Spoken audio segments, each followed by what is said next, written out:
this is fresh off your loss, but what do you take away from, winning the series, positive, negative perspective?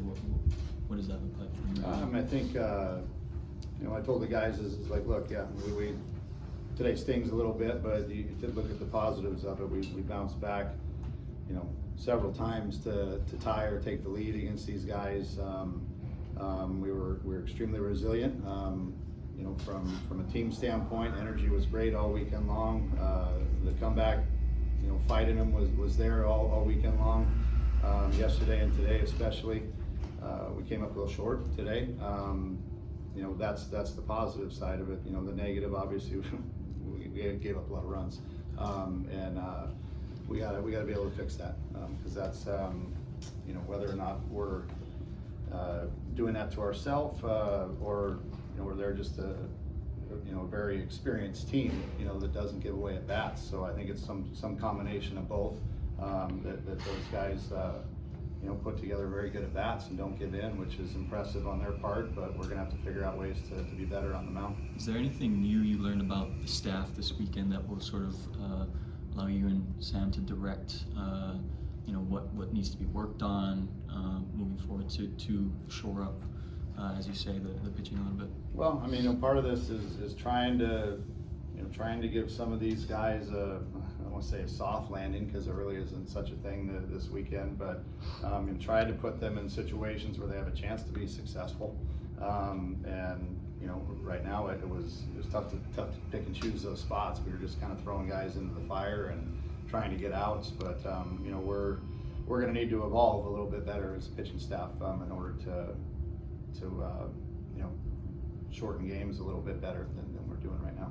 How do you think they learn from this experience, being thrown into the fire? A lot of these guys, this is their first time playing, so at this level. So they take the things we need to learn from and get better at it, and hopefully, we knew there were going to be some growing pains throughout the year and early on, especially with some of these younger guys. But we're going to have to coach them and continue to get them better. And how do you keep that confidence up with them after having their first few outings go this way?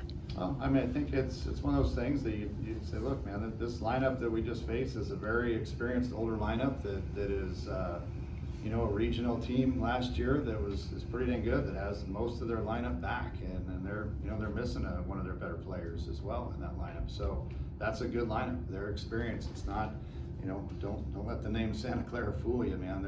That's a pretty good team over there. So I think what we take from it is, the fact that we're playing against a good team. We're playing against a team that was in the regionals last year, that is returning a lot of their guys. They got some pretty good arms, 4 or 5 really, really good arms that they throw at us that we handled very well. So those are the positives you take out of it, but at the same token, we have to get better. We competed very well with them all weekend long, but we expect to be better and get better. So this is a good benchmark, and we'll continue to try to figure out ways to improve our play as we move on. Looking ahead to facing an elite lineup like this in Santa Clara, and then more elite lineups heading up on the way, how do you balance of your pitchers wanting to attack the zone but also not giving up the big long ball and those multi-base hits? Well, I'd rather them get hit around the yard than walk the yard. So as long as they keep attacking the zone, we can work with that. We'll get it figured out. I don't believe up and down our pitching staff that we get lit up that way. I think there's things that we're doing, tipping pitches a little bit that I got wind of during, especially today. I thought yesterday, but confirmed today that we're tipping pitches. And those guys are very good at picking stuff, and we have, those are things we got to clean up. It just what they're doing, that's what we have to figure out as a staff and try to correct that. So some of those things are like I said, self-induced. That's on us. We gotta get that figured out and not do that. But continue to believe and attack the zone. This is I've said it a lot of times in the past. The ballpark we play in, hey, at times it's not pitcher friendly, and we don't have to be the best staff in the country today. We just got to be better than that staff. And if we understand we're going to give up hits and runs in this ballpark, and some of those, fly balls that both sides, both teams have fly balls that are, potentially off the bat. You're thinking that's an out, and then next thing you know, they're rounding the bases. So both teams had that happen to them, and that's the nature of Muni. And if you don't have thick skin, you can't play here as a pitcher. So part of that, but on the same token, you just got to keep going and keep attacking and figure out what works for you.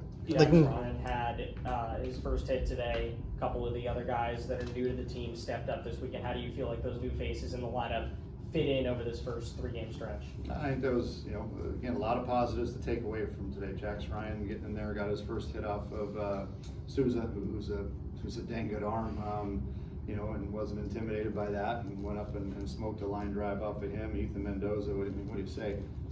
5 hits today in his first start as a Devil, and 6 for 6, on the weekend. That's pretty impressive for a freshman to come in and not be intimidated and put together a day. And we needed one more push-up out of him, on that line drive to left field to get that over the fence. But all in all, great day, for him. And guys, the newcomers, Harris Williams, great day.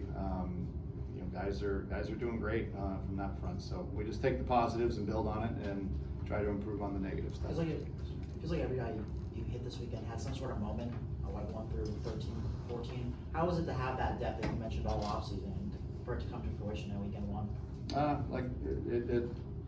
It's good problems to have, but trying to keep all these guys sharp and fresh is going to be a challenge. But I think when you look at the attitude of our clubhouse, that it's team first and check your ego at the door, and guys understand that we're as a team going to do the best we can and put the lineup that we feel is going to help us win. But it's reassuring that we have freshmen that are stepping right in and contributing. Like they're 3rd or 4th year guys. That just, we have the luxury of having that and having that depth. So we'll juggle it and keep mixing guys in and out of the lineup and keeping guys sharp. But like I said, those are good problems. Looking ahead to Kansas State and even Thursday with Ohio State on a short week, do you have an outline for the pitching plan, considering we went through a lot of arms this weekend? We gotta go figure that out as a staff. I'm not 100% sure on it, but Adam Behrens, I think most likely be on Tuesday to start it, and then we'll go from there. But Ben Jacobs threw again today, threw the ball well. I don't see him being able to bounce back in time for Tuesday, but I could be wrong there. But he could potentially be Thursday or another day this weekend, or we might just leave him right there in the pen too, because he's a guy that we can trust right now out of the pen that's been throwing the ball good. And then so we'll see how it shakes out here, but we gotta put our heads together and come up with the best plan. Looked like Kevin got hit on the hand on that in that last inning. I know it's right after the game. Is there any prognosis for that situation, or is he good? I haven't had a chance to talk with him yet personally, so I'll get in and find out what the deal is. But he's a tough kid. He'll be okay. Coach, the team seemed to struggle a little bit with 2-out situations from both sides, especially with pitching. That's where the other team did a lot of damage. Can you talk a little bit about what they need to work on there before they continue on to the next couple of series this week? Just finishing at bats, finishing pitches. We did a good job working ahead of a lot of these guys, but just tough time putting them away. Again, that's what happens when you face older lineups. They don't give in. They don't chase out of the zone very often, and we have to figure out ways to try to get weaker contact or maybe earlier in counts. But again, that's I have no problem with the attacking in the zone part of it. We did a great job of that this weekend from a pitching front, but we got to figure out better ways to put guys away. Thanks, Coach. Thank you, Willie.